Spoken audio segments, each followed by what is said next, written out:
Welcome to Ulosca channel. Access all nursing practice questions. ATI maternal newborn. Practice questions with answers. Question 1. What is the recommended amount of folic acid for women planning to become pregnant? A. 200 micrograms. B. 400 micrograms. C. 600 micrograms. D. 800 micrograms. Which one is the correct answer?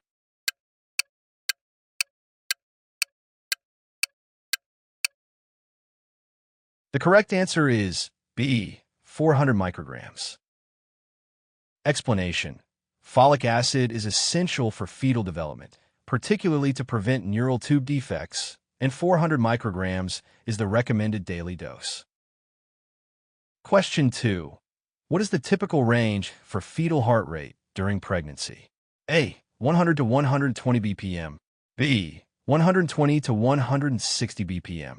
C. 160 to 180 bpm. D. 80 to 100 bpm. Which one is the correct answer?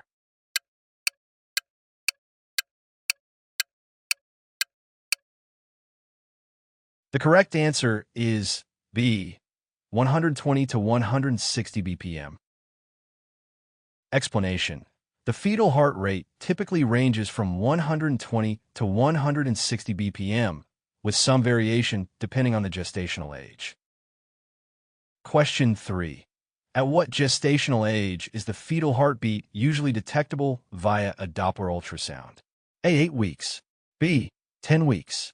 C. 12 weeks. D. 14 weeks. Which one is the correct answer?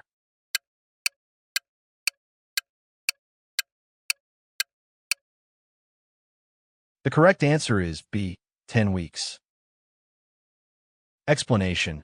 A fetal heartbeat can usually be detected by a Doppler ultrasound around 10 weeks gestation. Question 4. Which of the following is a normal finding during the third trimester of pregnancy? A. Severe swelling in hands and face. B. Frequent headaches. C. Decreased fetal movement. D. Increased vaginal discharge.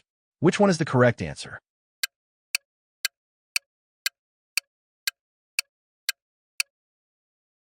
The correct answer is D.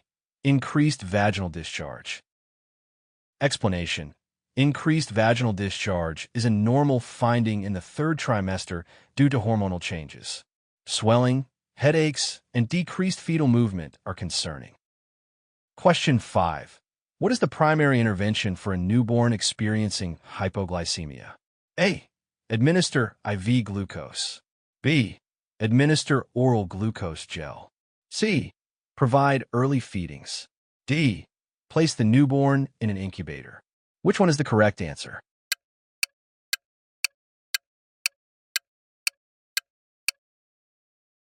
The correct answer is C.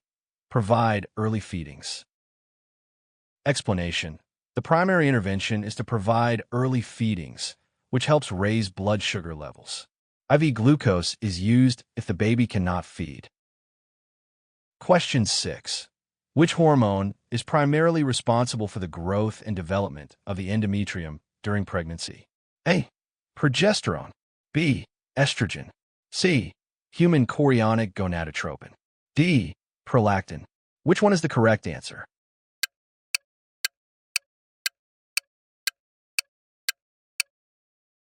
The correct answer is A. Progesterone.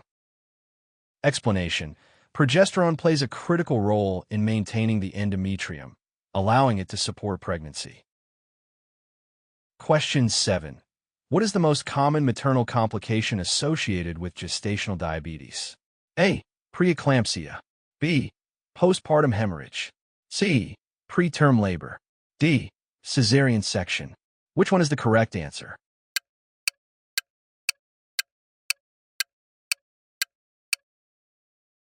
The correct answer is D. Cesarean section. Explanation.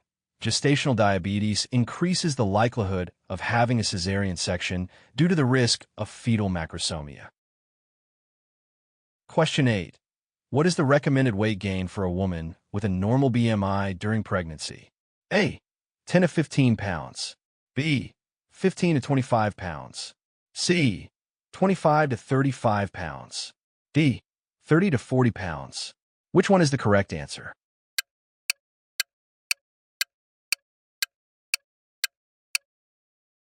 The correct answer is C.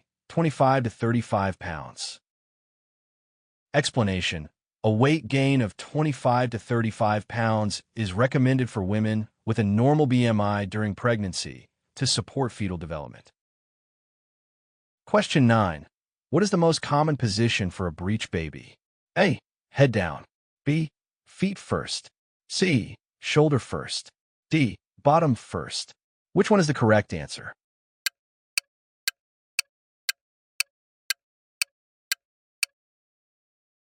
The correct answer is B. Feet first. Explanation.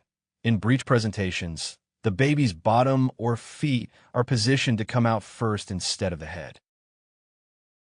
Question 10. Which of the following is a sign of preterm labor? A. Braxton Hicks contractions.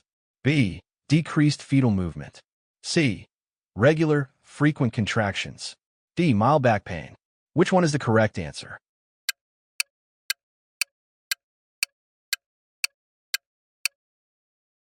The correct answer is C. Regular, frequent contractions. Explanation. Regular, frequent contractions are a sign of preterm labor and should be assessed to determine if the labor is progressing. Thank you for watching. For more practice exam questions, subscribe to our website at www.ulosca.com.